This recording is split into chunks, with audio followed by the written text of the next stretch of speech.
Number third of exercise 14.1 and question number third is factorise. हमें इसमें भी क्या करना है, फैक्टराइज करना है। तो अब यहाँ पर देखो, सबसे पहले देखो फर्स्ट पार्ट में कर रही हूँ। यहाँ क्या है, जो x square plus x y plus 8x plus 8y। अब देखो फैक्टराइज करने के लिए देखो हमें क्या करना पड़ता है। फैक्टराइज करने के लिए सबसे पहला तो हमें कॉमन लेना पड़ता है। अब देखो यहाँ पर हम कॉमन लेंगे सबसे पहले। अब यहाँ पर एक्स स्क्वायर है, यहाँ एक्स वाई मतलब 1x है, यहाँ पर भी x है, यहाँ पर y है मतलब x नहीं है।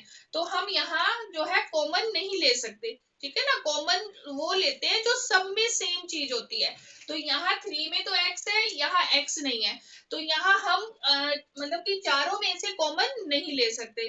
तो हम क्या करेंगे, यहाँ पेयर बना लेते हैं। तो इस पेयर में से कॉमन ले लेंगे, फिर इस पेयर में से कॉमन ले लेंगे। तो देखो कैसे करेंगे।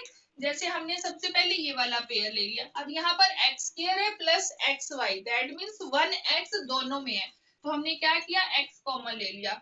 तो यहाँ पर क्या रह गया, x, और यहाँ पर क्या रह गया, y। ठीक है। अब ये वाला लेते हैं पेयर, ये दोनों टर्म लेते हैं, ठीक है। तो अब यहाँ पर देखो 8x है और 8y मतलब 8 दोनों में कॉमन है। तो हमने क्या किया, प्लस 8 हमने कॉमन ले लिया। तो अंदर क्या रह गया, यहाँ से x और यहाँ से y। ठीक। अब यहाँ पर हमारे पास टू टर्म्स बन गई, एक ये वाली टर्म बन गई प्लस एक ये वाली टर्म बन गई। अब इसमें से देखो कॉमन क्या है, यहाँ पर x और x प्लस वाई, फिर 8 और x प्लस वाई मतलब x प्लस वाई जो है वो दोनों में कॉमन है। तो यहाँ क्या आ जाएगा, x प्लस वाई हमने कॉमन ले लिया। और यहाँ क्या रह गया, इसमें से ये चीज बाहर आ गई तो ये रह गया x, और यहाँ से ये चीज बाहर आ गई तो ये क्या हो गया, प्लस में 8। तो ये हमारा क्या आ गया, आंसर आ गया। ठीक है। अब इसी तरह से सेकंड पार्ट भी करेंगे। देखो सेकंड पार्ट में भी यही करना है हमने। हमारे पास 1 2 3 4 टर्म्स है। सबसे पहला काम हमारा होता है कि हमें ये देखना है कि क्या इन चारों में से कुछ कॉमन है। अब यहाँ देखो 15xy 6x 5y -2, देखो कॉमन कुछ भी नहीं है, सारी टर्म्स अलग अलग है, मतलब कोई भी चीज इसमें कॉमन नहीं है। तो हम इसमें भी क्या करेंगे, टू टू टर्म्स ले लेंगे। सबसे पहले हम ये वाली टर्म ले लेते हैं। अब देखो इसमें क्या है कॉमन, 15 में क्या है, 5 इंटू में 3 x इंटू वाई, है ना। इस तरह से आप ओपन करके भी कर सकते हो या डायरेक्ट भी आप कर सकते हो। इसको आप डायरेक्ट भी देखो, हमें पता चल रहा है कि यहाँ पर 15xy में 3 टू द 6 मतलब 3 इसमें भी है इसमें भी है, तो आप डायरेक्ट भी कर सकते हो।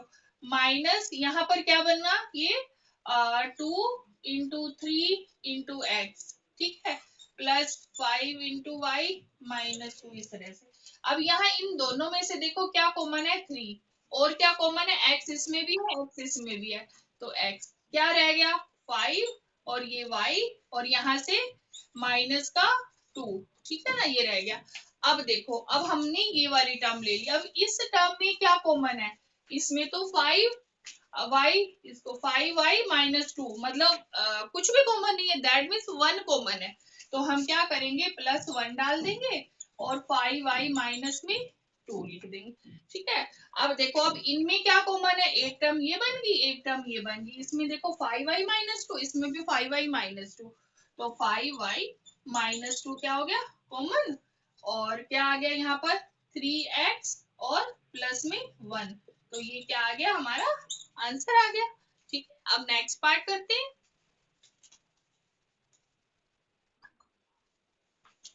अब देखो थर्ड पार्ट करते हैं इसका। थर्ड पार्ट में क्या है, ax plus bx minus ay minus by। अब यहाँ भी हम यही करेंगे।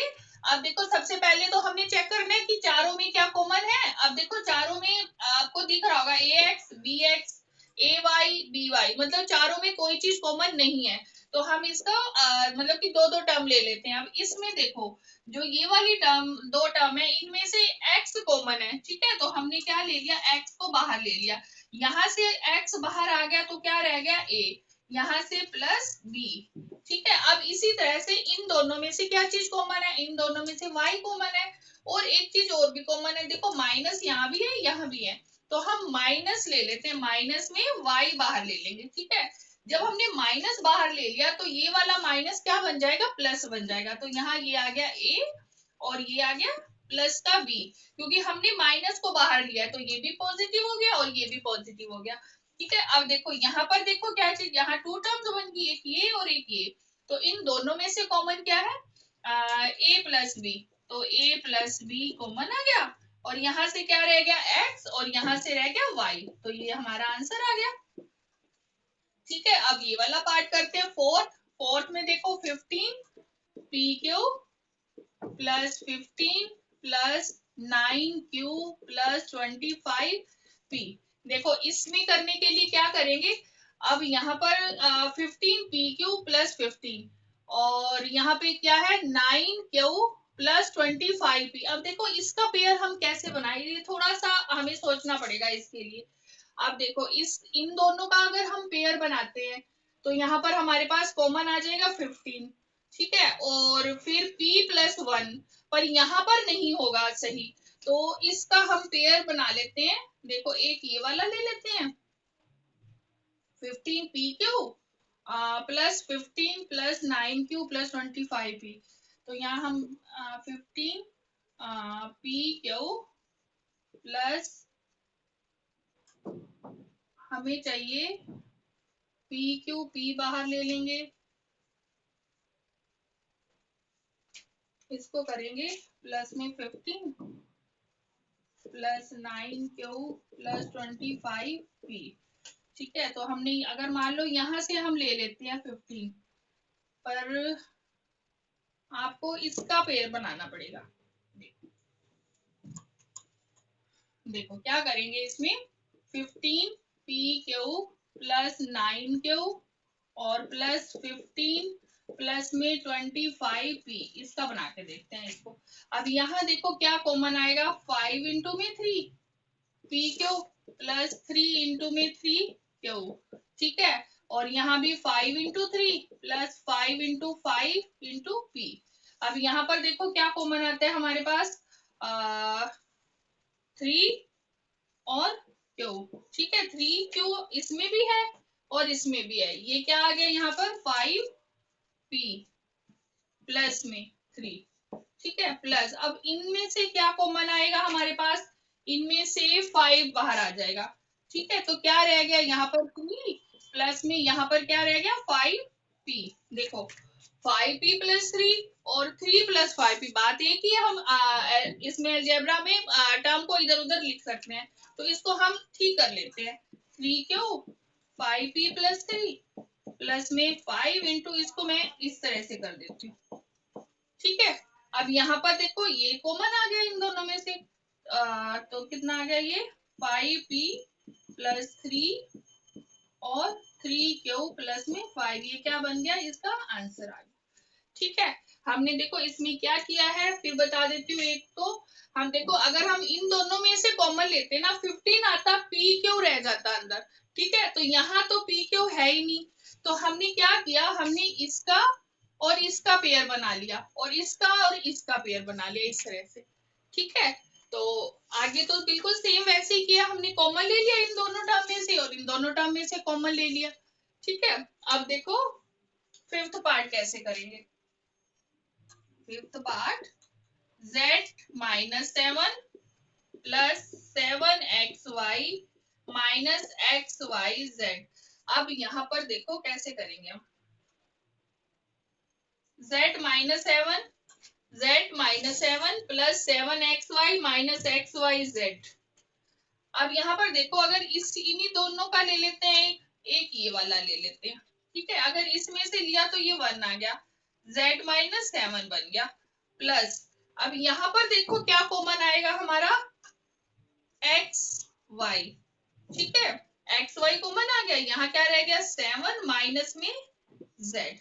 अब एक चीज और देखनी है, अब यहाँ तो z माइनस 7 है, यहाँ 7 माइनस z है, तो इसको थोड़ा चेंज कर देते हैं, या इसको कर दो या इसको कर दो, 1 इंटू में z माइनस 7। अब देखो अगर हम इसमें से माइनस कॉमन ले लें, ठीक है ना, देखो 7 माइनस जेड है, अगर मैं माइनस कॉमन ले लूं तो ये क्या बन जाएगा, माइनस का 7 और प्लस का z, ठीक है, और इसको हमने क्या राइट कर दिया, माइनस बार z माइनस 7, इस तरह, ठीक है ना, ये चीज आप राइट कर सकते हो इस तरह से। तो ये क्या बन जाएगा हमारे पास, इस पूरे की जगह मैंने ये लिख दिया, तो ये माइनस यहाँ आ जाएगा, एक्स वाई और z माइनस में 7, ठीक है ना, ये चीज आपको समझ आ गई होगी, ये मैंने इस तरह से किया। अब देखो z minus 7, z minus 7, z minus 7 common आ गया, 1 माइनस एक्स वाई ये आ गया, ठीक है, ये इस तरह से किया, ठीक है बेटा। ये क्वेश्चन नंबर 3 था और ये यहाँ पे कंप्लीट होता है और आपकी 14.1 एक्सरसाइज भी कंप्लीट होती है।